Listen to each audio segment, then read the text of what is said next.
Առաջիկա պատե առիթով Ինչպես ամուսնական մատանուց, այնպես էլ պարգևավճարներից չի բաժանվում կնաթող եղած վարչապետը։ Ու հիմա էլ 4.6 միլիարդ դրամանոց խթանում է նախատեսում կառավարության համար։ Խթանում ենք պետական պաշտոնյաների, Պարզ ասած, գործադիրն ինքն իրեն նորից կպարգևատրի։ խթանում ենք Ու այս անգամ այդ խթանումը ավելի մեծ գումար կարժենա։ եւ Եթե 2025 թվականի առաջին կիսամյակում 3.6 միլիարդ դրամ լրացուցիչ վարձատրություն են ստացել, 2025-ի երկրորդ կիսամյակի համար 1 միլիարդ դրամով ավելի։ Կատարողականի գնահատման պիլոտային ծրագրի շրջանակում է սա։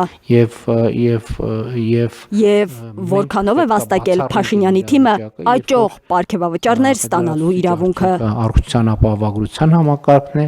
այդ լրացուցիչ արդյունքը կենսաթոշակները բարձրացնելու հնարավորությունն է, այդ լրացուցիչ արդյունքը նաև կրթության, գիտության ոլորտում, պաշտպանության ոլորտում մեր ունեցած ձեռքբերումներն են։ Ի վերջո խաղաղություն ենք բերել, ասում է Փաշինյանը, որ անցած տարվա միայն 1 կիսամյակի համար մոտ 14 միլիոն դրամ պարգևավճար է ստացել։ Որոշ նախարարների դեպքում այդ պարգևավճարը կազմել է մինչև 9 միլիոն դրամ։ Մենք մեր գոյատևման օրակարգը փոխարինել ենք զարգացման օրակարգով։ Եվ ուրեմն, ըստ Փաշինյանի, իրենք պետք է պարգևավճար ստանան։ Ավելին, բացատրությունների անհրաժեշտություն չկա։ Ինչի համար արդարանան։ Ընդհանրապես Հայաստանում այդ բանը, այդ ավանդույթը կամ կուլտուրա ասեմ, թե ինչ ասեմ, ավանդույթ ասեմ, էդ էլ պետքա որոշակի վերանայման ենթարկվի, որ սովորաբար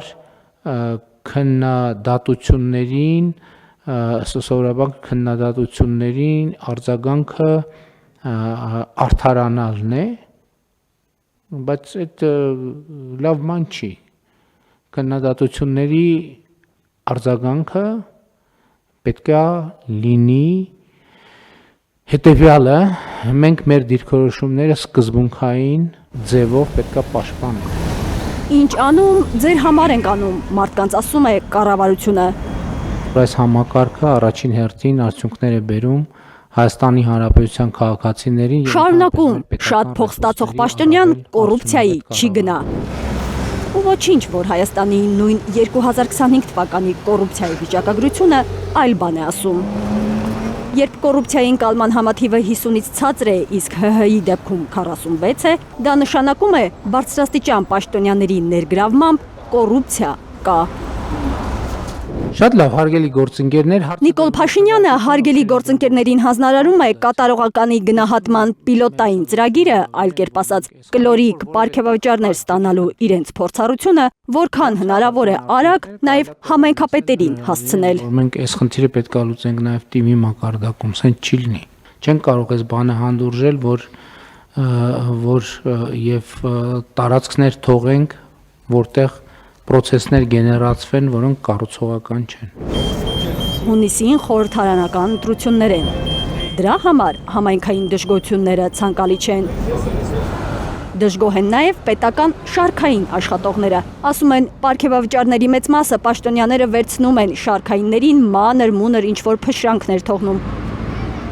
Ֆինանսների նախարարի խոսքից հասկանում ենք, որ շարքայինները Հովհաննիսյանի ասած հավելավճարների ֆոնդի կասկադի վերջում են, պետք է սպասեն։ Այդ առաջնահերթությունները կասկադավորել եւ իջեցնել մինչեւ առանձին աշխատակցի մակարդակ։ Իսկ ՀՀ քաղաքացին թող շարունակի իրեն հերոս հարկատուզ գալ։ Դատարկ կացան տեսնելով հարցակվել բանի վրա, տանտիրու վրա, թե ինչի ճաշ չես էփե, բայց բան չկա էփելու, որտեղից էփի։ Ստացվեց ՀՀ քաղաքացի, բեր կաղամբը, կարտոֆիլը, գազարը, սոխը, միսը, մի խոսքով այնինչ անհրաժեշտ է բորշ ունենալու համար։ Տանտիկին կառավարությունը կեփի, միսն ու առաջին յուղոտ շերեփը կվերցնի, մնացածը մեծահոգաբար կբաշխի։ Այփյուս Քեսյան, Առաքել Օհանյան, Անի Ղանդիլյան, Հայլուր։